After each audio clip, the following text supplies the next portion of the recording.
शक्ति के उस सागर को अपूर्व अतुलित राम के बाण ने हमारे महाबली कुंभकर्ण महाराज को धराशायी कर दिया है। ये सत्य है। हमारे महाबली महाराज कुंभकर्ण युद्ध भूमि में सदा के लिए सो गए लंकानाथ। ये सत्य है।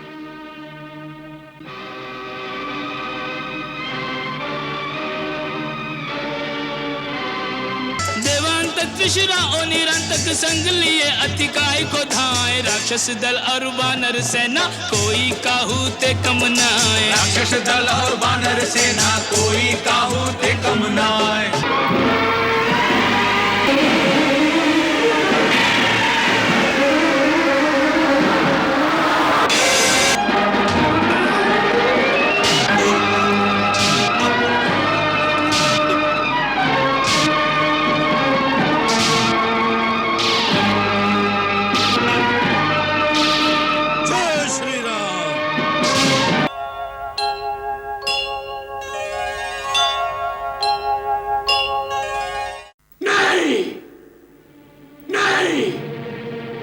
कुंभकर्ण अमर है, अविनाशी है, काल भी उसका काल नहीं बन सकता। ब्रह्मा, विष्णु, महेश, सुरेश, किसी के तुणीर में वह बाण नहीं जो कुंभकर्ण के प्राण ले सके। यह असंभव है, असत्य है।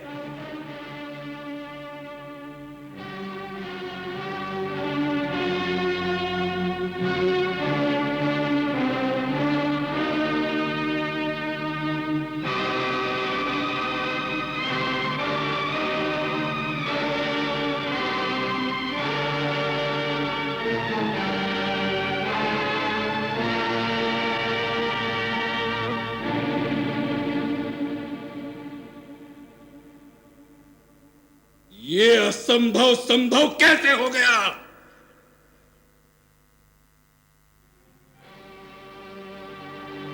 कहीं ये स्वप्न तो नहीं जो हम देख रहे हैं? क्योंकि कुंभकर्ण का मरना सत्य नहीं हो सकता, नहीं हो सकता, नहीं हो सकता। ये सत्य है सुरेश्वर। राम के बाण ने इस असंभव को संभव कर दिया है। शक्ति के उस सागर को अपूर्व अतुलित राम के बाण ने हमारे महाबली कुंभकर्ण महाराज को धराशायी कर दिया है। ये सत्य है। हमारे महाबली महाराज कुंभकर्ण युद्ध भूमि में सदा के लिए सो गए लंकानाथ। ये सत्य है।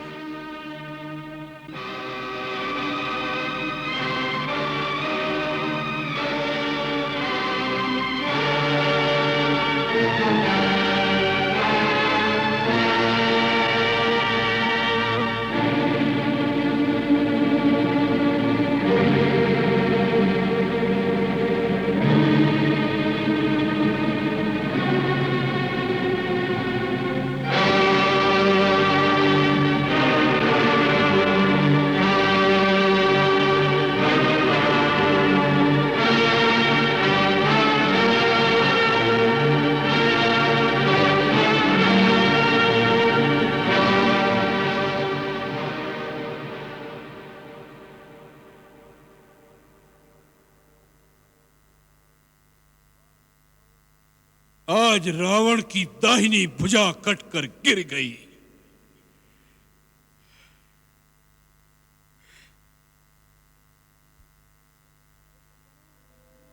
कुंभकर्ण मेरे भाई, हमने ब्रह्मा से तुम्हारे जागने का एक दिन इसलिए नहीं मांगा था कि तुम लंकेश की आन पर अपने प्राणों की आहुति दे दो। आज तुमने दशानन रावण के अटल विश्वास की नींव को हिला दिया है। कुंभकर्ण, हिला दिया है। नाना जी, आज पहली बार हमारी आत्मा को यह आभास हो रहा है कि एक बार हमने असुर जाति के पराक्रम की जो धाक पृथ्वी, आकाश, पाताल, दशों दिशाओं में जमाई थी, उसके अंत का समय आ गया। असुर जाति का अस्तित्व अनिश्चित हो गया है। नहीं, नहीं पिताश्री, इंद्र का वज्र, विष्णु का सुदर्शन और शंकर का त्रिशूल भी असुरों का अस्तित्व नहीं मिटा सके, तो बेचारे राम के बाण क्या कर लेंगे? युद्ध में तोला माशा हानि लाभ तो होता ही रहता है, परंतु उससे राष्ट्र की गतिविधि तो नहीं रुक जाती। इसमें संदेह नहीं कि कुंभकर्ण काका की मृत्यु हमारी सबसे बड़ी क्षति है, परंतु किसी बड़े से बड़े योद्धा की मृत्यु से देश तो नहीं हार जाते। महाराज, एक पर्वत टूट जाने से पृथ्वी पर प्रलय नहीं आ जाती। भैया इंद्रजीत ठीक कह रहे हैं। घात प्रतिघात ना हो तो युद्ध कैसा? गहरे से गहरे घाव को भी योद्धा को हंसते हंसते सहना पड़ता है। वीर की आंखों में आंसू नहीं, अंगारे बरसने चाहिए, तभी बैरी का बल क्षीण होता है। आपने अकेले ही तीनों लोकों में त्राही त्राही मचा दी। मेघ गर्जना करने वाले अपने अमेघ रथ पर सवार होकर ब्रह्मा जी से प्राप्त शक्ति, धनुष बाण धारण करके और कवच पहनकर आप जब रणभूमि में जाएंगे तो राम लक्ष्मण के धनुष बाण तिनके के समान हवा में उड़ जाएंगे। आप तो हमारे आदर्श हैं पिताश्री। आप इस प्रकार हतोत्साह की बातें कर रहे हैं। अतिकाय पुत्र, तुम परम शूरवीर हो, परंतु कुंभकर्ण लंका की नींव था, नींव। कुंभकर्ण की मृत्यु का अर्थ है लंका की नींव का शक्तिहीन हो जाना। नहीं पिताश्री, भैया अतिकाय और त्रिशरा के होते हुए लंका की एक ईंट नहीं हिल सकती। आप भी शत्रु की भाषा बोल रहे हैं। जैसे अकेले कुंभकर्ण को मारकर वो वनवासी ये समझ बैठे हैं कि उन्होंने लंका जीत ली। देवांतक नाम है मेरा। देवों की शक्ति का अंत करके देवांतक नाम पड़ा है पिताश्री। मैं वचन देता हूं आपको कि मैं राम लक्ष्मण का अंत करके नया कीर्तिमान स्थापित करूंगा। कल से मेरा नाम रामांतक हो जाएगा। नहीं, मेघनाथ के होते हुए छोटे भाइयों का युद्ध में जाना ठीक नहीं। पिताश्री की चिंताओं का मैं एक दिन में ही अंत कर दूंगा। भैया इंद्रजीत, हम आपसे आयु में छोटे हैं, परंतु वीरता आयु के अधीन नहीं होती। वीरता आत्मा का गुण है, शरीर का नहीं। हम चारों की प्रार्थना है आप पिताश्री के पास रहें। हम चारों भाई, मैं, देवांतक, नरांतक और त्रिशरा, आज युद्ध को निर्णायक स्थिति तक पहुंचा देंगे। आप हमें सैन्य बल के साथ शत्रु पर टूट पड़ने की आज्ञा दीजिए पिताश्री। राजकुमार अतिकाय ठीक कह रहे हैं महाराज।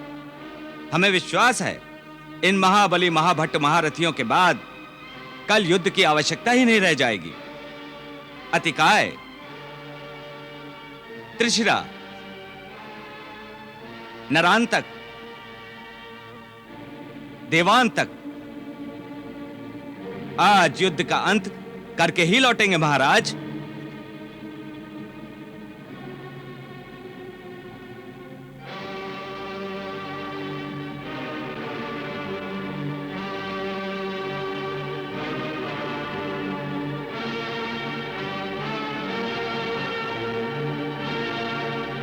अतिकाय, त्रिशिरा, नरांतक, देवांतक, आज तुमने हमारे हारे हुए मन में नई उमंग, नया उत्साह भर दिया है। जाओ, आज सारा संसार रावण के इन महाबली पुत्रों का पराक्रम देखे। जाओ, आज दशों दिशाओं में असुरों का जय घोष गुंजा दो। सेनापति अकंपन, सेनानायक, प्रमुख सेनानायक, आप सब राजकुमारों के साथ अपनी अपनी सेना लेकर जाओ, ताकि कोई शत्रु योद्धा उन पर छुपकर पीछे से आघात न करे। इस बात का विशेष ध्यान रखा जाए। जाओ और उन वनवासियों को समाप्त करके आज लंका की विजय का शंखनाद करते हुए वापस आना। जाओ।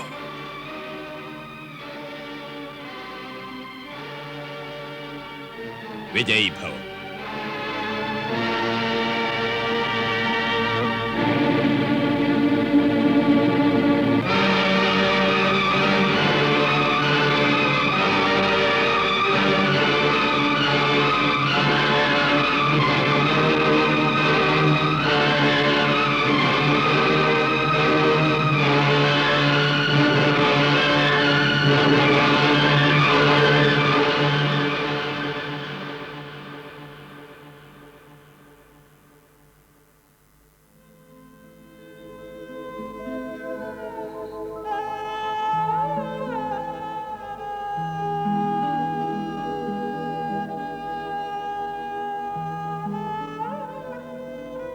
महाराज विभीषण, धीरज रखिए।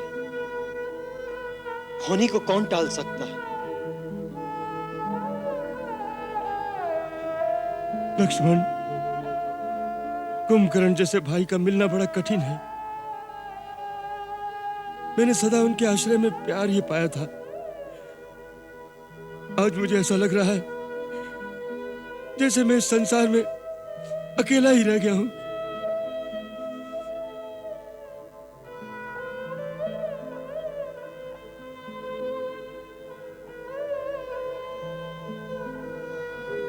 आप इतने ज्ञानी होकर इस प्रकार विफल हो रहे हैं।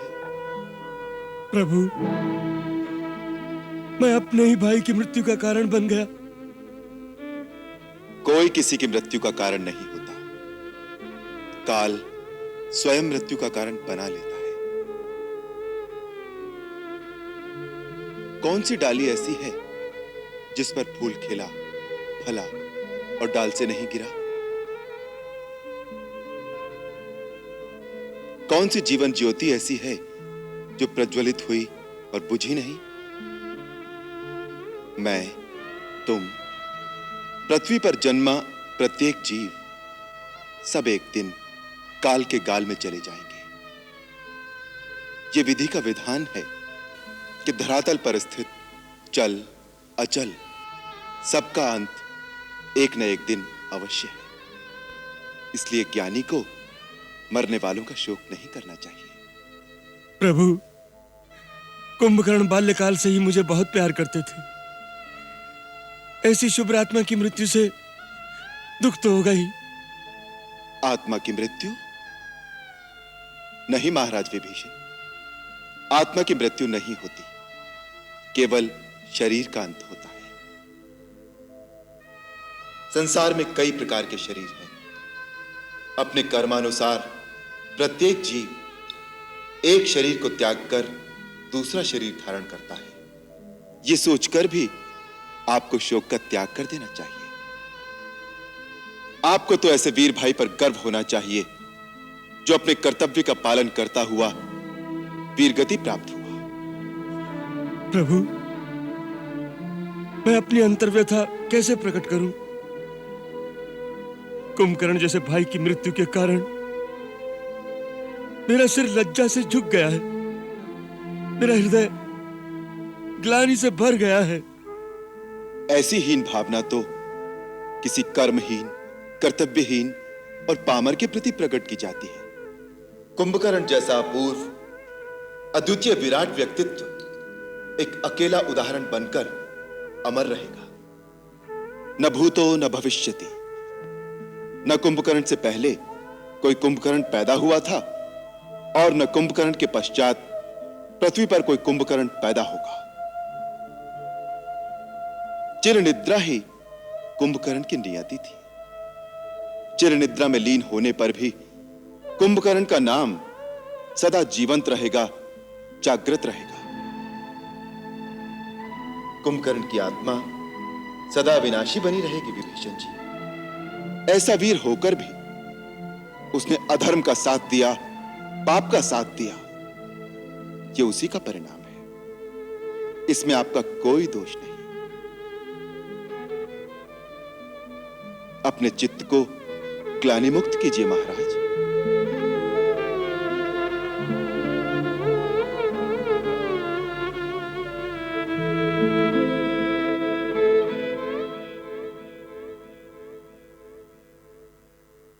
क्या कह रही हो माता? रघुनाथ के बाणों ने कुंभकर्ण को युद्ध भूमि में सदा के लिए सुला दिया। कुंभकर्ण तो असुरों में सबसे अपार शक्तिवान था। पुत्री, तेरे स्वामी श्री राम तो सर्वशक्तिमान हैं। उस धीर, वीर, गंभीर, अटल शैल शिखर से टकराकर सारी शक्तियां चूर चूर होकर बिखर गई हैं। कुंभकर्ण की मृत्यु से बड़ा गहरा आघात पहुंचा है महाराज रावण को। क्या इस आघात से रावण के हृदय में परिवर्तन हो सकेगा? यही तो दुर्भाग्य की बात है। आघात हृदय को किंचित विचलित करके रह जाते हैं, परंतु राजहट और कुमति कुमार्ग से उसे तिल भर भी विचलित नहीं करती। आज अपने सारे महारथी और महाभट सेनापतियों के सहित अत्यंत दुर्दर्श और दुर्दांत योद्धा अतिकाय के नेतृत्व में अपने सारे पुत्रों त्रिशिरा, नरांतक और देवांतक को युद्ध की ज्वाला में झोंक रहा है। राजकुमार अतिकाय की जय! राजकुमार अतिकाय की जय! राजकुमार अतिकाय की जय! राजकुमार अतिकाय की। अतिकाय अपने दल बल के साथ जा रहा है। जगदम्बे, जगदम्बे, मेरे स्वामी के दाहिने सदा विराजमान रहना मातेश्वरी।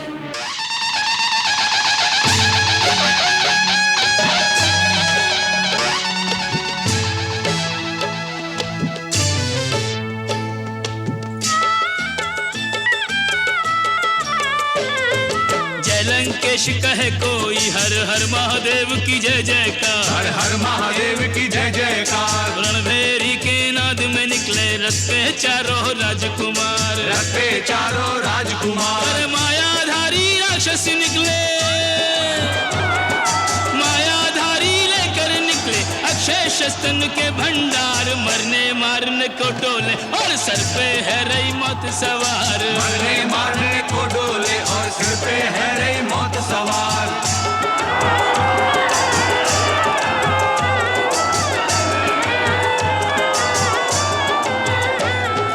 बानर भालू बड़े लड़ैया इनके वार सहे ना जाए, इनके वार सहे ना जाए। हाथन के नख शस्त्र बनाए के नोचे मारे काटे खाए, नोचे मारे काटे खाए। देवांतक त्रिशिरा ओ निरंतक, देवांतक त्रिशिरा ओ निरंतक संग लिए अतिकाय को धाए। राक्षस दल और वानर सेना कोई काहू ते कम नाए, राक्षस दल और वानर सेना कोई काहू ते कम नाए। अंगद सैन्य बदले नरांतक। ये लंकेश्वर का दरबार नहीं अंगद, ये युद्ध भूमि में नरांतक से टक्कर है। इसीलिए तो कह रहा हूँ, युद्ध कर, युद्ध।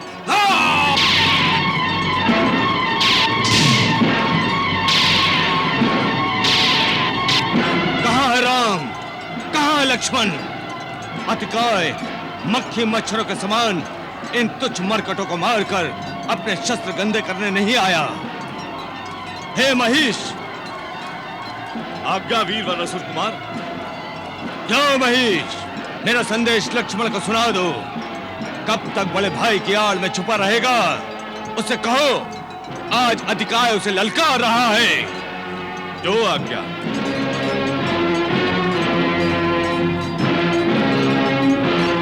मेरे स्वामी श्रीमान अतिकाय ने कहा है कि हे राम, जो शोक तुमने मेरे पिता लंकेश के हृदय को उनके छोटे भाई महाबली कुंभकर्ण का शीश काट कर दिया है, मैं वही शोक तुम्हें देने की ठान कर आया हूं। काका कुंभकर्ण के शीश के बदले तुम्हारे भाई लक्ष्मण का मुंड ठोकरे मारता हुआ अपने पिताश्री के चरणों में अर्पण करने की सौगंध ली है मैंने। जिस प्रकार मेरे पिता अपने छोटे भाई के शोक में तड़प रहे हैं, उसी प्रकार तुम भी अपने छोटे भाई के शोक में तड़पो। तभी अतिकाय की प्रतिहिंसा की आग ठंडी होगी। यदि शत्राणी का दूध पिया है तो लक्ष्मण सामने आए। भैया, मुझे आज्ञा दीजिए। अतिकाय की ललकार सुनने के बाद एक पल भी रुकना कायरता होगी। जाओ दूत, अपने स्वामी से जाकर कह दो कि अतिकाय की शिराओं में खौलते हुए रक्त का उबाल ठंडा करने लक्ष्मण अवश्य आएगा।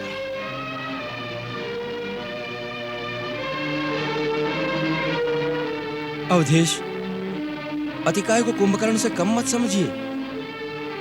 ये उससे सवाया है। कुमार लक्ष्मण को युद्ध में भेजने से पहले आप भली भांति विचार कर लीजिए। विभीषण जी, सोच विचार सभा में शोभा देता है, रण क्षेत्र में सोच विचार कायरता है। शांत शांत सौमित्र। हे वीरवर, मैं आपके अंदर उमड़ते शौर्य के ज्वार को निरुत्साहित नहीं कर रहा, परंतु सम्रांगण के अथाह सागर में कूदने से पहले उसकी थाह को नाप लेना भी शूरवीर की सूझबूझ का ही लक्षण है। प्रभु, यह अतिकाय रावण की दूसरी रानी धान्यमालिनी का पुत्र है। उसके प्रचंड पराक्रम को आपने पहचाना नहीं।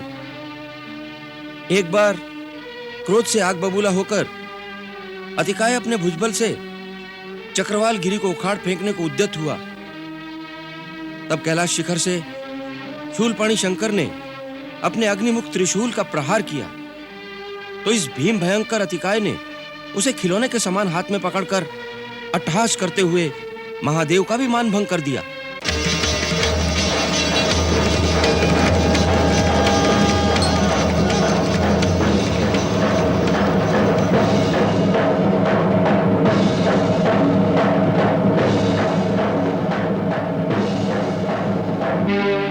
फिर उसने शिव से धनुर्विद्या के सारे रहस्य सीख लिए। देवताओं को भी दुर्लभ अस्त्र शस्त्र प्राप्त किए हैं इसने। आदिकाल में मधु और कैटब नाम के दो महत्वाकांक्षी महाबली थे। इंद्र का वज्र भी उन्हें विचलित नहीं कर सका। अपने प्रचंड पराक्रम से देवलोक को भी अपने वश में करके उन दोनों ने एक बार क्षीर सागर में घुसकर चक्रधारी वैकुंठेश्वर पर चढ़ाई कर दी।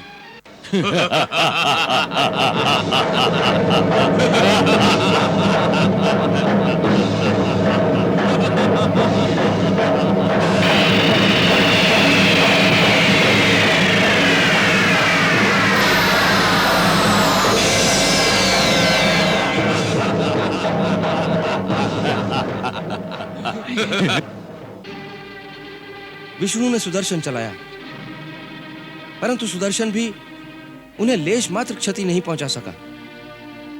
अभूतपूर्व युद्ध हुआ। कहा गया है कि अति बली बुद्धिहीन भी होता है। उन मूर्खों ने इस विचार से कि विष्णु अब युद्ध के अंत की कामना करेंगे, उल्टे उनसे ही वर मांगने को कहा। मांगो, हम तुमसे बहुत प्रसन्न हैं विष्णु, हमसे वर मांगो।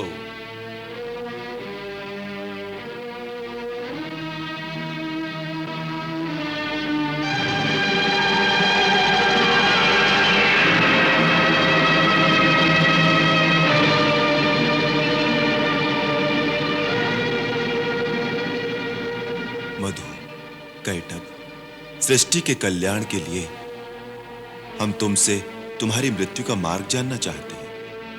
अपने मरण का उपाय बताकर अपना वरदान पूरा करो। मान गए मायापति, हमें हमारे ही माया जाल में जकड़कर हमारा मान भंग कर दिया। जिस प्रकार वीर का वार खाली नहीं जाता, वीर का वचन भी रीता नहीं रहता। अन्य कहीं हमें मारना असंभव है।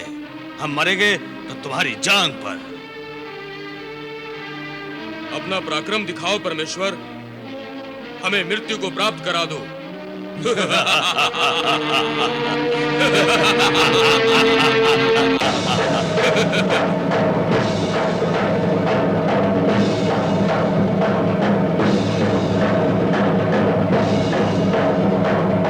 अगम अगोचर वैकुंठेश्वर विष्णु ने फिर ऐसी लीला रची। अपनी जंघा ऊपर नीचे सभी लोकों में व्याप्त करके बढ़ा दी। मधु कैटब जांघों में फंस गए। फिर जगत नियंता जगन्नाथ ने अपनी कठोर गदा से मधु कैटब दोनों का अंत कर दिया। मधु का मैदा विशाल भूमि पर सर्वत्र फैल गया। इसलिए यह पृथ्वी मेदिनी नाम से विभूषित हुई। हे पुरुषोत्तम, वही परम पराक्रमी मधु इस युग में मेरा ज्येष्ठ भ्राता कुंभकर्ण था, तथा अति बलशाली ब्रह्मा जी से अभेद्य कवच और देव दुर्लभ शस्त्रों को पाने वाला कैटब यह अतिकाय है, जो कुमार लक्ष्मण को रणभूमि में ललकार रहा है। उसके पराक्रम का वृत्तांत सुनकर, उससे डरकर उसकी चुनौती को स्वीकार न करें। सुमित्रा नंदन के शौर्य और साहस के प्रति शंकित न हो बंधु विभीषण। आप लक्ष्मण के वास्तविक रूप और उसकी शक्ति के बारे में कुछ नहीं जानते। यदि ब्रह्मा, विष्णु, सुरेश, महेश, अखिल ब्रह्मांड की समस्त शक्तियां एकत्रित होकर रण के लिए ललकारें, तो भी धनुर्धारी अकेला उनका सामना करेगा। क्षमा प्रभु, मैंने लक्ष्मण जी को भयभीत करने के अभिप्राय से यह वृत्तांत नहीं सुनाया। केवल उस आतताई अतिकाय के बलाबल का अनुमान लगाकर उसका सामना करने के उद्देश्य से उसकी शक्ति की जानकारी आपको दी है। केवल इतनी प्रार्थना अवश्य करूंगा, वीर कुमार को अकेले न भेजें। नहीं विभीषण, उसने लक्ष्मण को अकेले ललकारा है। परंतु अतिकाय अपने साथ अपने महाबली भाई त्रिशिरा, नरांतक, देवांतक, सेनापति अकंपन और महापार्श्व जैसे महारथी महाभटों को भी लाया है। वो समस्त भूमंडल की राक्षस शक्ति को संचित करके क्यों ना आया? भैया, मुझे आशीर्वाद देकर युद्ध भूमि में जाने की आज्ञा दीजिए।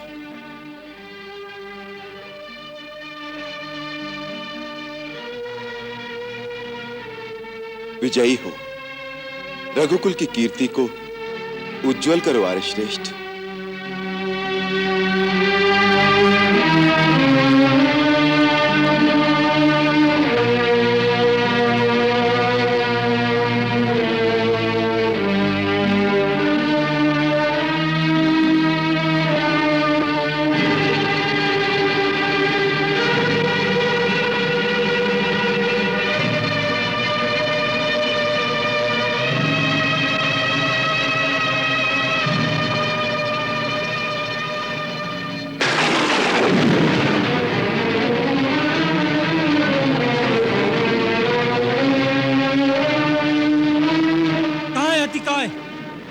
उसकी ललकार को स्वीकार करके लक्ष्मण रणभूमि में आ गया है।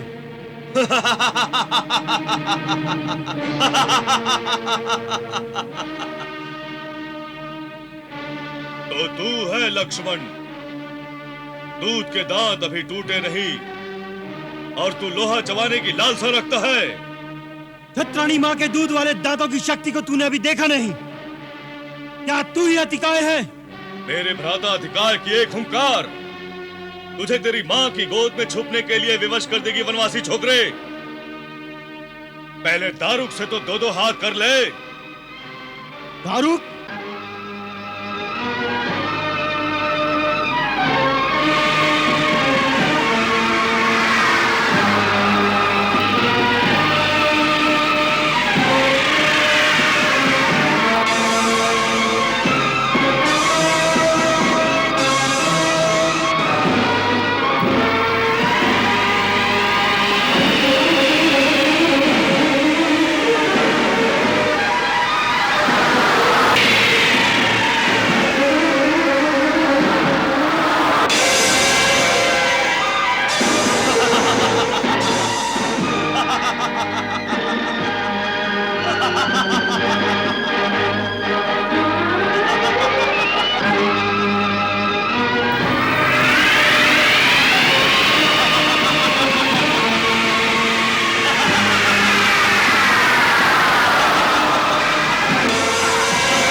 छुपकर तीर नहीं चलाते लक्ष्मण, सामने आ।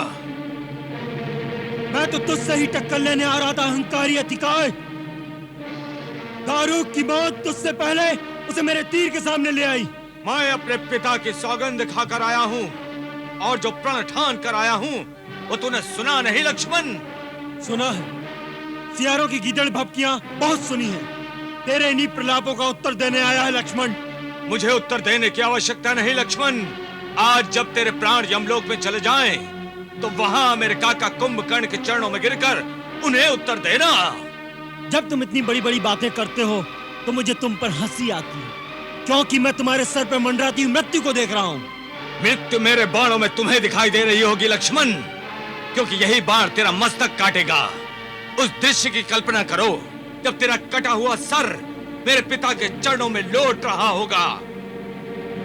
भाई के लिए मेरे पिता श्री के हृदय का हाहाकार तेरे भैया राम के हृदय का करुण क्रंदन बनकर फूट फूट कर निकल रहा होगा। मेरे भैया को अनुज का शोक होगा या तेरा पिता पुत्र शोक में बिलखेगा, इसका निर्णय मेरे ये तीर करेंगे।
प्रभु, युवराज अंगद ने रावण पुत्र नरांतक का अंत कर दिया।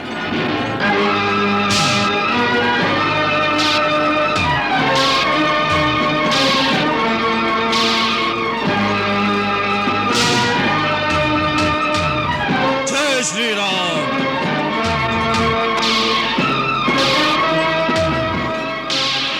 तीन तीन चार चार मिलकर एक अकेले को मारते हो, यही है तुम्हारी रणनीति? वानर वीरों को रणनीति सिखाने आया है। ये ले पहला पाठ। ये देवों का अंत करने वाले देवांत का प्रहार है। लंका दहन करने वाले वानर का हाथ भी देख ले।